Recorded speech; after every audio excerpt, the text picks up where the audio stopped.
নমস্কার বন্ধুরা, আজকের একটা নতুন রেসিপি নিয়ে আমি চলে এসেছি। ওলের ডাল। ওল তো সবাই খায়, আজকের আমি ওলের ডাল বানাই কী করে দেখো। ওলটা আমি এমনি করে ছাড়িয়ে নিচ্ছি। এবার এই ওলটাকে ছোটো ছোটো করে টুকরো টুকরো করে কাটে নেব। এরকম করে সব ওলগুলোকে ছোটো ছোটো করে কাটে নেব।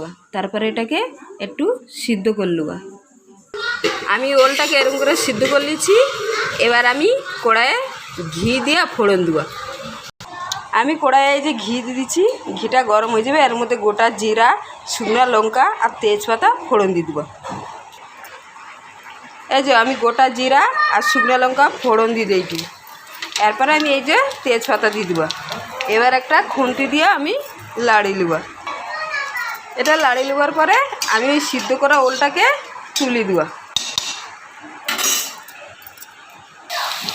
এর মধ্যে আমি হলুদ আর নুন স্বাদ মতো দিয়ে দেবো। একটু ভাজি নেব এটাকে। দেখো আমি এর মধ্যে নুন আর হলুদ দিচ্ছি। এবার এটাকে ভালো করে লাড়ি নেব। লাড়ি নেবার পরে এবার এর মধ্যে আমি একটু জল দিয়ে দেবো। এর মধ্যে এবার আমি জল দিয়ে দেবো।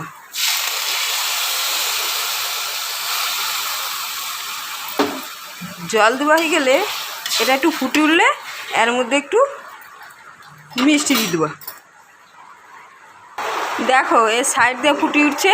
এবার আমি এর মধ্যে একটু চিনি দিয়ে দেবো। বাচ্চা বড় সবাই খেয়ে নেবে যদি এরকম করে ডাল বানানো যায়। দেখো আমার ডালটা। তোমাদের যদি আমার রেসিপি ভালো লাগে তাহলে লাইক করবে, কমেন্ট করবে আর শেয়ার করবে।